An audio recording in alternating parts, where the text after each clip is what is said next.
Graças a Deus, meus irmãos, mais uma vez estamos juntos para compartilharmos a palavra de Deus, a palavra do Senhor que nos instrui, que nos orienta, que nos aproxima dele.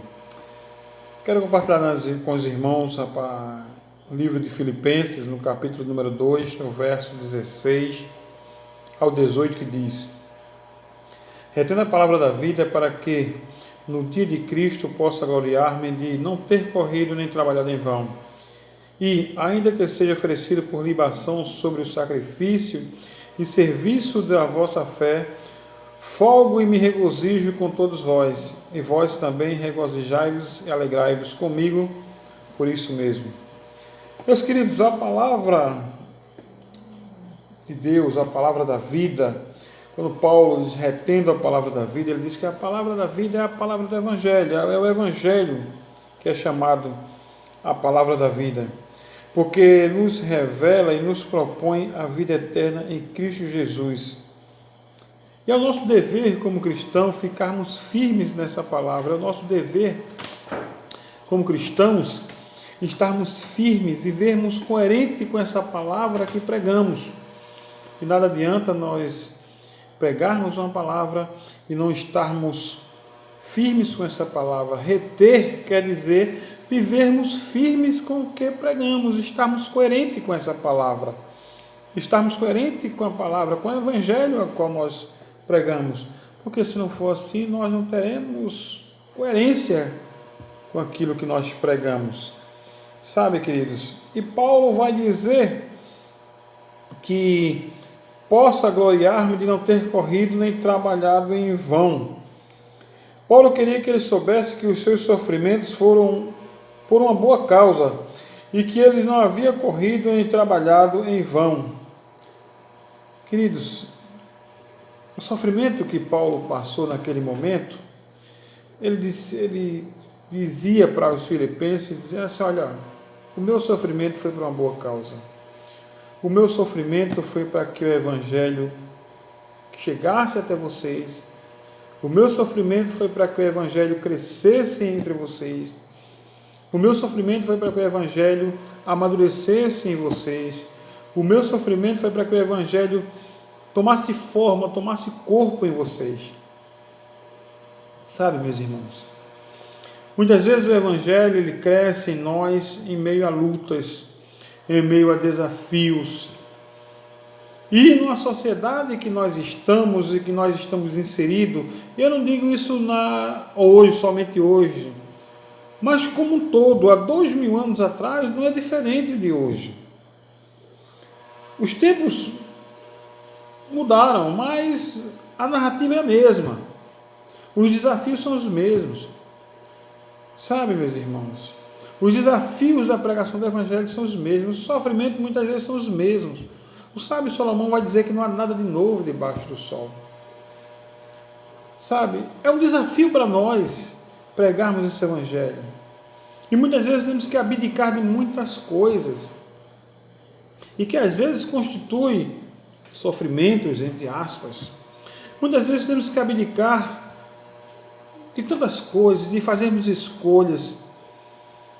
Nosso próprio eu, nós temos que abdicar, por exemplo, em prol do reino de Deus.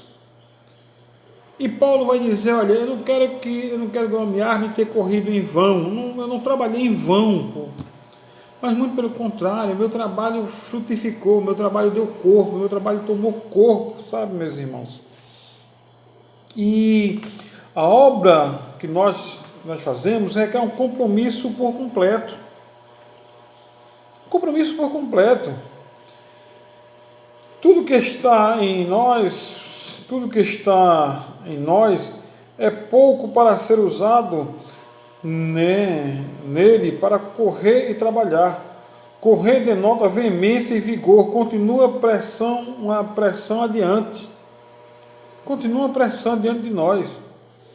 É uma grande alegria para o servo do Senhor quando percebem que não correram em vão, nem trabalharam em vão. Que grande alegria para os servos de Deus quando percebem que não correram em vão, que não trabalharam em vão. É uma grande alegria para nós. quando percebemos que não corremos em vão. E todo servo de Deus, na sua caminhada, ele irá perceber que não irá correr em vão. Que não irá correr em vão. Todo servo do Deus Altíssimo irá perceber na sua caminhada que Deus fez a obra. Porque o servo de Deus verdadeiramente tem essa firme convicção. E no 17 ele vai dizer: regozijo-me com todos vós. Paulo podia considerar-se feliz, né, se conseguisse promover a honra de Cristo, a edificação da igreja, o bem-estar da alma dos homens. Vamos lá. Paulo poderia considerar-se feliz se conseguisse promover a honra de Cristo. Nós poderíamos nos considerar felizes se conseguir promover a honra de Cristo, meus irmãos. Promover a honra de nosso Senhor Jesus Cristo. Isso é felicidade. Se conseguíssemos promover a honra de Cristo, somos felizes. Se conseguirmos a edificação da igreja e o bem-estar da alma dos homens, somos felizes. Iremos transformar o mundo com a alegria de Jesus Cristo. Eis aí a temática da campanha de missões mundiais. Transforme o mundo com a alegria de Jesus Cristo. O mundo só será transformado com a alegria de Jesus Cristo quando Cristo for honrado, for glorificado. Quando Cristo for glorificado, quando a igreja for honrada. Queridos, quando os homens tiverem suas almas transformadas. E no 18, ele vai dizer: alegrai-vos comigo por isto mesmo.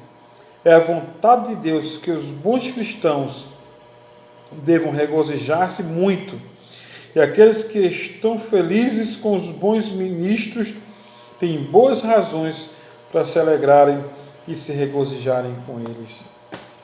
Eu te pergunto,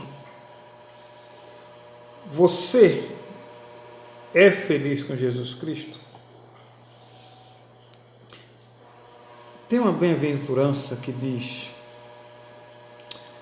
que são felizes aqueles que choram, serão consolados. Bem-aventurados os que choram, ou felizes os que choram. Parece um contrassenso, parece um paradoxo. Como pode ser feliz aquele que chora? Eu lendo aquelas parábolas, a exposição de Martin Lloyd-Jones, ele expondo aquela parábola, a bem-aventurança, me perdoem, do Sermão do Monte, e ele disse uma coisa interessante. Não são as bem-aventuranças aquilo que o mundo pensa, mas todas as bem-aventuranças, elas estão ligadas a algo espiritual.